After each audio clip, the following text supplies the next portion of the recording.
Temporary. Pang-training. Bagay eh, no? Bagay. The perfect culture.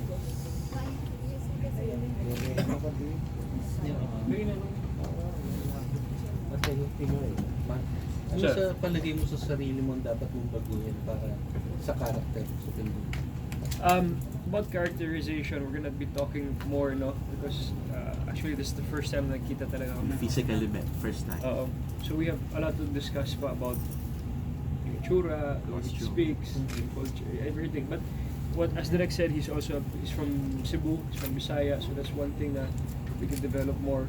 And then of course yung mga fights dito, no? Every day kapag pumupunta ako sa Ninja Academy, sa gym ni Direk, it's always something new ba?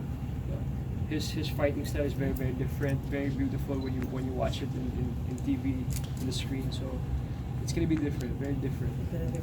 Wala ka pa naman na injury sa training. Hindi pa nagkakaroon. Wala pa naman. Pero how did you achieve that body? Gagayain ka rin ni Tito Mario. Bumalik na yung dati mo. When I was in the military for 45 days, I lost 15 pounds in a month. And then I just came out. I did a 3-week course for the military, airborne, airborne parachute. So we had 3-week ground training, and of course with Direct's training, physical conditioning, and everything. All of this helps for the film. So magagamit mo sa movie yung mga training mo sa scout training? Oo naman, magagamit talaga sa buhay. Sa buhay. Sa kahit anong, discipline, never giving up commitment. All of this is all taught and is all revived by a soldier. You didn't mind that you were parang the first choice to No naman, no. I actually just moved to Viva a few months ago. So I think this is one of the first things. Yes, when Boss Vic told me and Sylvester told me, you're gonna be the next Pedro Penduko. So I was, wow, let's do it, let's start na. So sabi ko. So after a few months of been training, hopefully we're gonna finally begin. And according to Direk Sami yesterday, you're ready for the role. Thank you. Opo. Ready na siya. Yung changes na yun, yung change po ba sa lead actor, hindi po yung reason mo bakit parang nag-design kayo na fresh meat lang Well, sa'yo, the reason, same time, nakita namin na may need for very commercial director to be attached. Given yung success rate ni Jason Paul, at least sa mga movies na ginagawa niya sa namin, mas mako-communicate niya yung kwento ni Penduko sa mas maraming tao. Hindi lang dun sa fanboy, mahilig sa graphic novel. So, yun yung isang major decision bakit sabi namin is better work with Jason Paul. Boss Vic, nung... Yung Boss Vincent pala. Vincent. I think may ritual na. Siyempre, nung lipat ni Matteo dito, timing naman na may pinili. Tapos headset ang ginagamit mo. Natural pag-aside kay among many other projects na niluto for Matteo. Exciting din. Sa simula pa lang po ba ng paglipat ni Matteo, siya na i-consider niyo na papalit? Or parang meron pa in mind? Timeline pero eventually parang About a month after. Yeah. A month after paglipat niya, nag-usap kami Huldi Penduko. Mateo's name was parang unanimously suggested.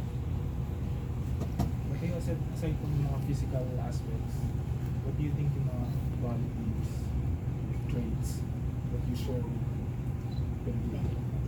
That he's a normal boy from the Visayas region. It's one of the big things, and he's proud to be Filipino, proud to be Bisaya, and he holds that cultural values pa. Na he wants to represent. He's from the Visayas region. He's a Bisaya. He's a Filipino. So I think that's what Penduko will also talk about. Bilang Filipino, and will show the world how great and how good a Filipino individual is. Yung Tagalog ni Pedro Penduko mas malalim dito. Kumbaga isa ba yun? Bisaya? Okay. So no need to ano. Tapos na tayo dun sa malalim, sa Bagani, malalim yun. Oo nga eh. Yan nga eh, di ba? Wala bang ganong training? Athlete, no? We'll just have a group picture of our four. And Sige then po. we'll proceed with the interview. Sige po. Ito right. Ito right. Dito po, dito po. Mat. Center lang yun. Center lang po natin. 1, 2, thank you. Basta po. Bigyan mo ako ang buwas.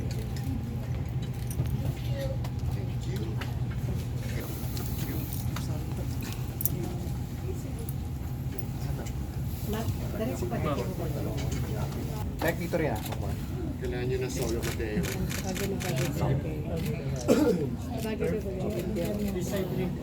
Perfect actually. Perfect choice. One more time. Nangyayari mo daw. Direct. Mateo pa solo din. Mat pa solo. Yan, sa Penduko. Yan. 1, 2. Mateo here. Here. Matt here. 1, 2. Thank you. Mat, close eh, no?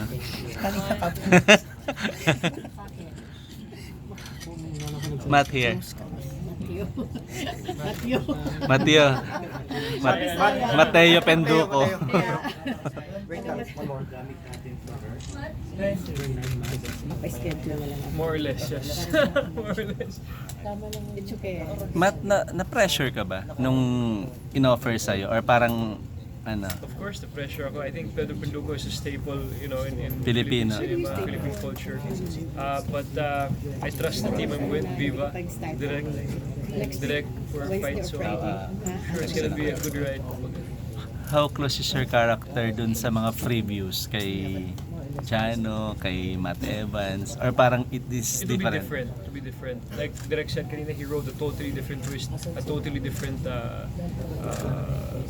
story for Pedro Penduko. It will be it will be brand new, diba? Tsaka mas action. Mas action. Mas action dito talaga. Jason, may mga location ka ng In my mind meron, pero hindi ko pa alam kung saan namin mahahanap yung mga ganun.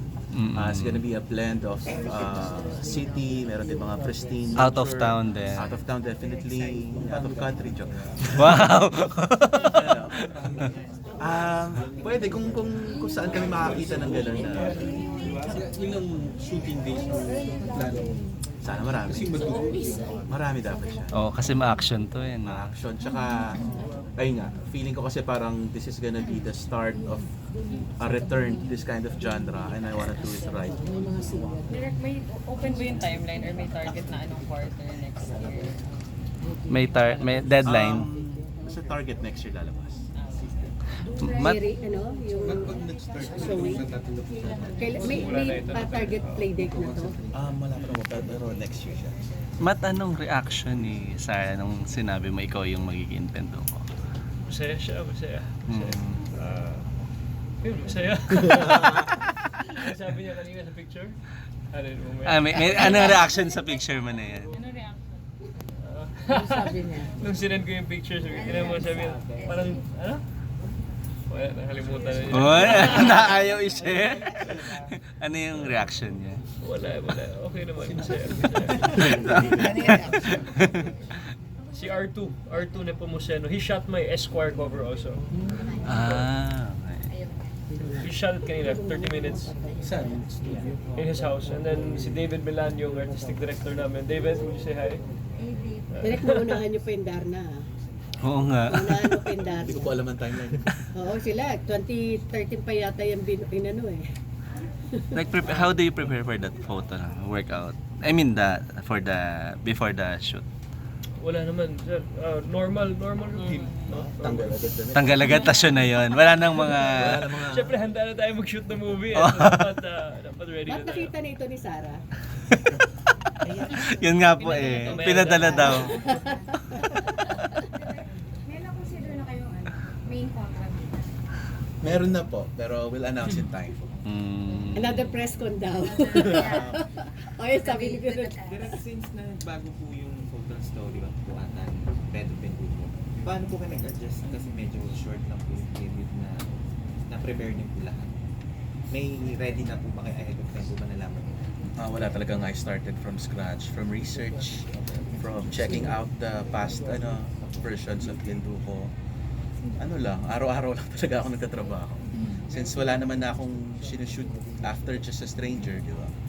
So, From first na si Direk Paul Basilio kasi to Direk Pedro Penduko, may mga sinabi ba, may mga ipinasa ba po sa inyo na materials na pwede yung gawing basis?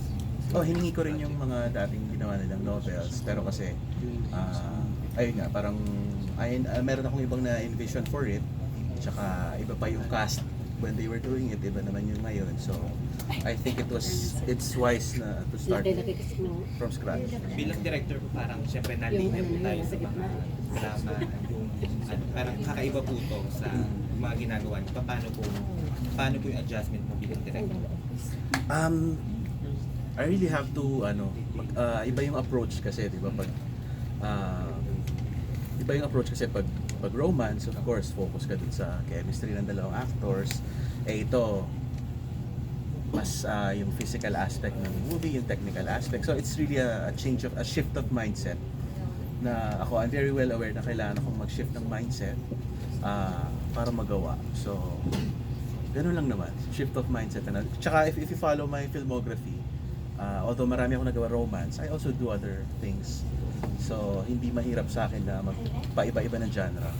Especially now, na itong genre na ginagawa namin is something that I really like since I was a kid. Ano napanood mong version? Yung dalawang Jano Gibbs po. Yung dalawang luma, wala na? Wala po kami mahanap na copy. Pero yung trailer nakita ko. Okay. Tsaka I read about them. May participation po ba yung mga dating Pedro Penduko sa story? Abangan. Jason, na-research mo ba kung may ibig sabihin yung Penduko o pangalan lang sa kanya? Pangalan. Okay. Matteo, did you have to do some, kasi you've been training a lot and you've been in the military training, so did you have to adjust your training for this or just plain conditioning because you've been working like forever, including Bagong even before? No, actually, what's nice, what I'm learning about Direk Sunny, the screen fighting is all about control. Hindi yung basta-basta sipap, suntukin mo yung stuntman or, it's all about control. It's just like a very, very fluid dance, no? That's what I'm learning about him. And it's not about hitting hard. It's all about making it seem it's hard, but it's soft, really preserving the co-actor and talagang making the whole thing like a very nice dance. So that's what we're working there. And the other aspect is because you mentioned ni Direk Jason that you're putting a touch of the Visayan culture here. So, of course, we know it's also a big chance to show what the Visayan, the Cebuano culture has to offer. So, any specific details that you might be able to include that is very, very Visayan? I think a lot of cultural references, especially with FMA, the Philippine Martial Arts, we can show a lot of stick fighting. Visayan style. Also, as you can see, Pedro Penduko has tattoos on his chest. So I think we're going to be featuring also yung mga lumang style, diba? Direct lumang tattoos, yung talagang solid Filipino Visayan tattoos also. So it'll be all about the culture, kumbaga, tradition. Matteo, may napanood ka ng mga past Pedro Penduko? Yung Jano Gibbs po, at yung kay Matt Evans din. So may gagawin ka parang peg sa kanila or meron kang sarili? Different daw. I think it will be new, no? Like, it'll be very fresh and new. Kumbaga. That's what we're gonna try to do. Siguro yung essence lang na may action, na may comedy, yun, pero it's really an entirely new Penduko. Direct marami bang harness effect dito na gagawin because this is ma-action, di ba? Meron definitely, pero hindi ko pa masabi kung marami kasi tinatapos ko pa yung script. Medyo naka-writer mode pa ako ngayon. Pero definitely, whatever tools that we have in terms of, height na pampa-intensify ng action, I'll consider. Matteo, you mentioned about yung very Filipino tattoos. Aside from that, ano pa yung ibang Pinoy, tatak Pinoy? Like, for example, sa mga fight scenes ba, will there be Kali? Yes, yes ma'am. Kali will be also featured. Basic stick fighting, hand-to-hand fighting. knife fighting. I think this should be all incorporated. That's why Direk Sunny. I'll add after. Maybe this is just me infusing my thoughts on historic Filipino martial arts. I hope that people understand that Kali, in and of itself, while there are so many origins of where it comes from, it's truly a Filipino-American thing. Filipino-American, and then they added their own twist to it and all these other stories. So if you're going to reference sa mga FMA talaga, Arnis talaga, or Eskrima talaga, Yes, extreme. yun na po. Yung balintawak po. That's the style sa That's the Cebu. style. It's the name of a street where the club started. Balintawak. Oh, okay. Pero close fighting yan po. Most of the Eskrima styles that are promoted around the world come from Cebu. It's not that other systems from Luzon or either yung mga Moro styles are out there in the world either. But the Cebuanos have actually really promoted their arts very well outside of the Philippines. So you'll be focusing on what the Arnis. Yun nga po.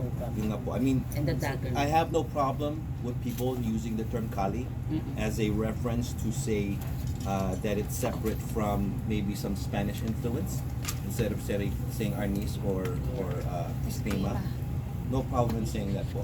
Pero I just want us to understand that me being a Filipino American, we don't have to look to America to say, oh, let's be proud of that. We should be proud of our own culture, of what we have here.